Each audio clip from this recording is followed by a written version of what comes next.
We need lots of new elementary schools. One, we have lots of trailers around our current elementary schools, but there are two high growth areas in Columbia.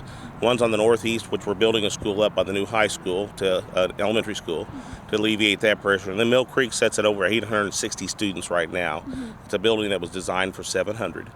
We have trailers to accommodate the excess student population, but as that development starts to kick back up on that side of town, we're seeing more and more housing starts. We need to get a school built out there by 2016 to accommodate that population growth. That was a long process, 9 to 12 months. First thing we did is we knew it needed to be on the southwest side of town because that's where the growth is going to be.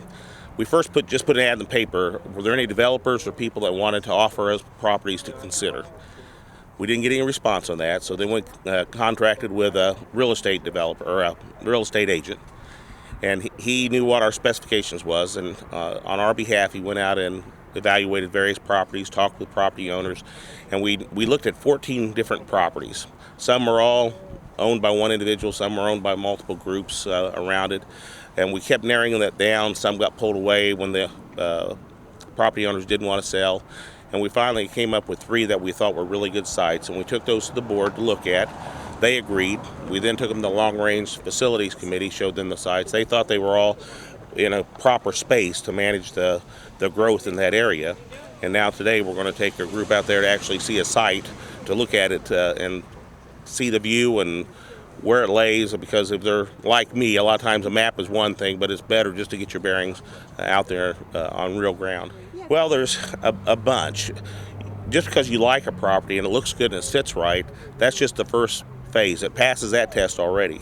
Then we have to do a soil analysis. You have to look at the infrastructure, electricity, cable, fiber, gas. You have to look at the road improvements that are going to be necessary.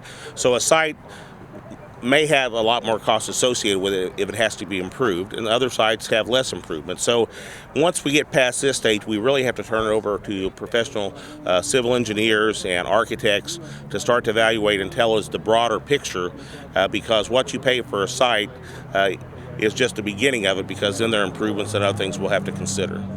Yes, once we get a site developed, we will start drawing boundaries and having discussions. Our goal is to have that done about 18 months to 20 months ahead of the opening of the school. We'd like to give parents and neighborhoods as much time to understand that and to prepare for it and to plan for it, etc. Right now, all 3 sites look like they're going to be in the Mill Creek and Rock Ridge Elementary area.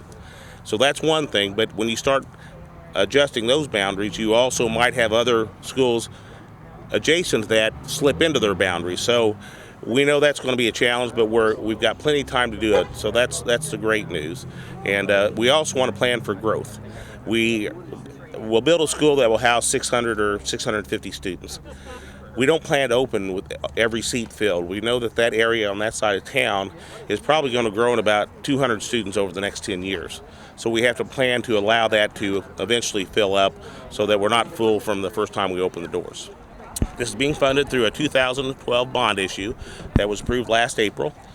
Within that bond issue, this was shared that we were going to buy something on the southwest side of town and build a school. We have $20 million budgeted for that process, and that includes everything from the land, the development of the land, the construction of the building, those kind of things, and the furniture and the light fixtures and the carpet. So that's a pretty good sum. We think that should give us well enough money to do what we need to do.